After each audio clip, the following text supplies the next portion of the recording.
Salut à tous, c'est Pank de la chaîne, bienvenue sur cette vidéo qui aujourd'hui va parler un petit peu de coaching et va parler d'un état d'esprit qu'on a peut-être un peu tous malheureusement sur notre quotidien. Il arrive souvent qu'au travers de notre éducation ou de notre façon de fonctionner, on ait validé une espèce de famille intérieure qui est dissonante. Souvenez-vous, je vous avais parlé moi, du juge intérieur qui est en réalité la plupart du temps un dictateur intérieur qu'on a construit, créé au travers de nos symboles d'autorité quand on était enfant, que ce soit parents, grands-parents, que ce soit personnes de référence, professeurs, etc. etc.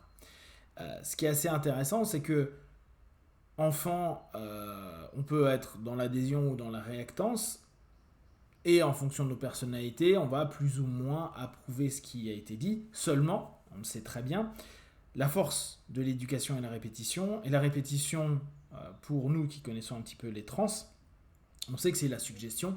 C'est des suggestions qui commencent à s'imprimer petit à petit à l'intérieur de nous et qui nous donnent un ensemble de visions, de perceptions, mais aussi d'omissions, de distorsions, hyper important. Donc, inconsciemment, à force d'avoir entendu les parents et les référents nous orienter et nous dire c'est comme ça que ça fonctionne, c'est comme ça qu'il faut faire, ça c'est bien, ça c'est mal, soit comme ci, soit comme ça, automatiquement, même si on a notre personnalité qui va refuser des trucs, faire complètement l'inverse et développer ça peut-être ad vitam, il y a aussi des choses sur lesquelles on n'avait pas plus d'opinion que ça et qu'on a validé parce qu'on n'avait pas de point de référence. Le problème, c'est que l'ensemble de ces modèles de pensée deviennent facilement des dictateurs et des juges. Et des juges qu'on connaît très bien, qui est tu fais pas assez bien, c'est pas comme ça qu'il faut faire, t'es pas assez gentil, ou t'es pas assez affirmé, ou t'es pas assez dans la confiance, ou tu es trop ceci, ou tu es trop cela, etc., etc., etc. Ce qui construit une structure psychique dans laquelle on va expérimenter plein de choses et ça va nous donner des points de référence. Ce qui est très intéressant, c'est de voir le nombre de partenaires qu'on peut avoir, ou même nous-mêmes, qui, à un moment donné dans leur vie, expliquent que ils sont pas à l'aise. Ils sont pas à l'aise parce que ils n'ont pas l'impression d'être eux-mêmes. Donc on a un rapport identitaire qui est hyper important et qui a beaucoup de sens.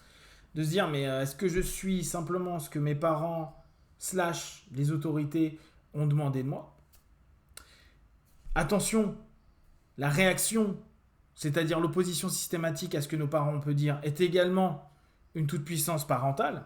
Ça veut dire qu'on n'a pas du tout imprimé des éléments autres que ceux qui étaient proposés par nos parents. Donc attention aux personnes qui disent « Ouais, mais moi, j'ai foutu tout en l'air, rien à foutre, fuck the life, mais mon éducation, rien à battre. » Non, en fait, tu es juste en train de te battre avec papa, maman ou les figures d'éducation.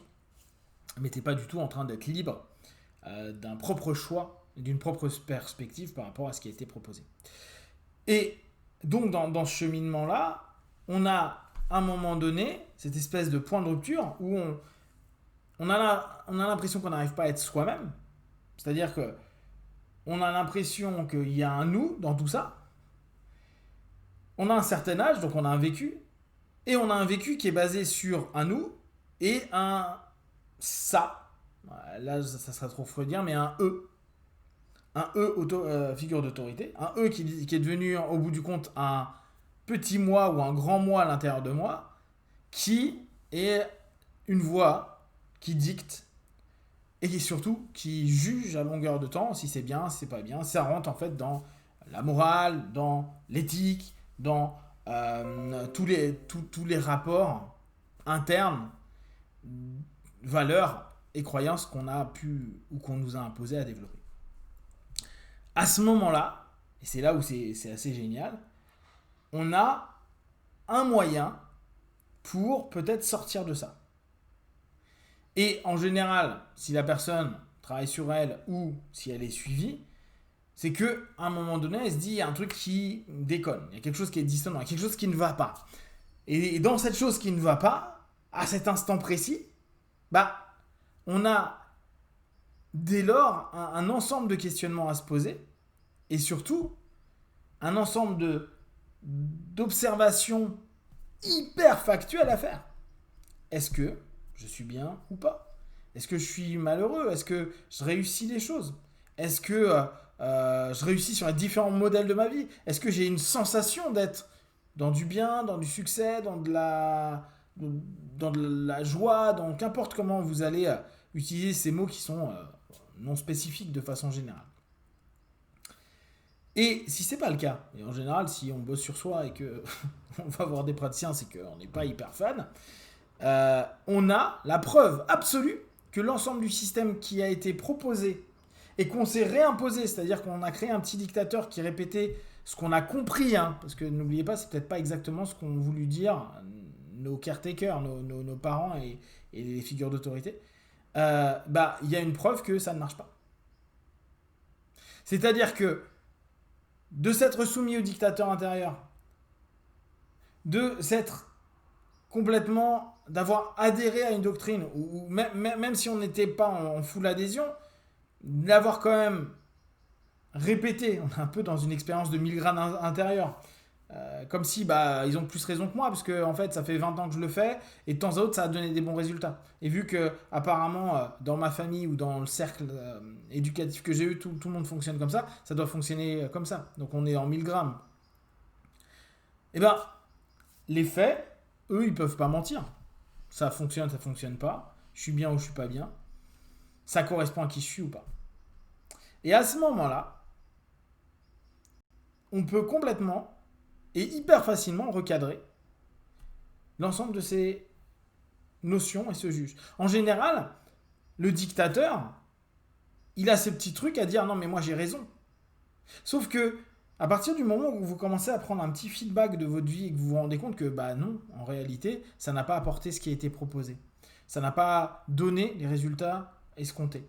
Ça n'a pas, en fait, répondu à l'offre commerciale et marketing que nos parents ont proposé ou donné à un moment donné. Parents, hein, vraiment, prenez caretaker là-dedans. Donc, il n'y a plus de lutte possible. Autant on pouvait accepter et se soumettre à ces idées-là, autant si on commence à prendre un instant pour se rendre compte que tout ça, ça n'apporte rien, ça nous ramène à une forme de bêtise intérieure, de se dire mais je suis con, je répète toujours le même modèle et je voudrais obtenir maintenant du bonheur, de la joie, alors que ça m'a jamais apporté ça depuis le début. C'est-à-dire que ce modèle-là, il fonctionne pas. J'ai ma Twingo, je veux rouler à 250 km/h, je peux pas. Donc il va peut-être un moment falloir changer ma voiture. Ou pour faire de la moto, ce qui est beaucoup mieux. Mais elle ne roulait jamais à 250.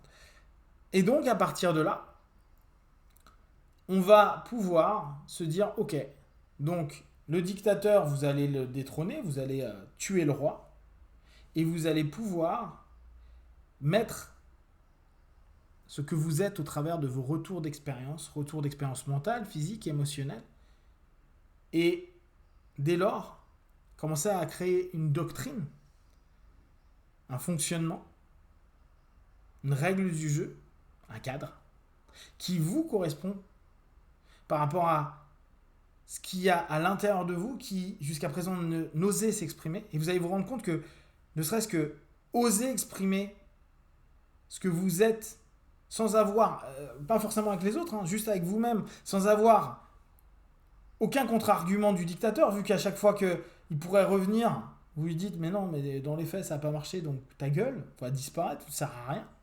Tu me sers à rien maintenant. Vous allez vous rendre compte que ça crée une espèce de mouvement et un profond apaisement parce que on est en train de redonner vie à ce qu'on pourrait être sans être soumis ou sous pression d'eux.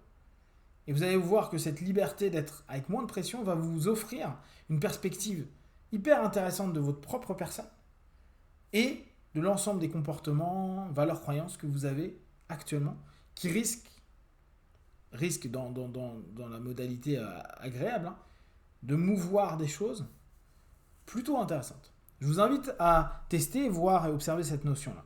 Si vous avez des questions et des remarques, partagez-les sur Facebook, YouTube, j'y répondrai le plus rapidement possible. Et comme d'habitude, de tout ce que je propose, ne prenez que ce qui est bon juste pour vous. Testez, observez, analysez et concluez. Be one, ciao.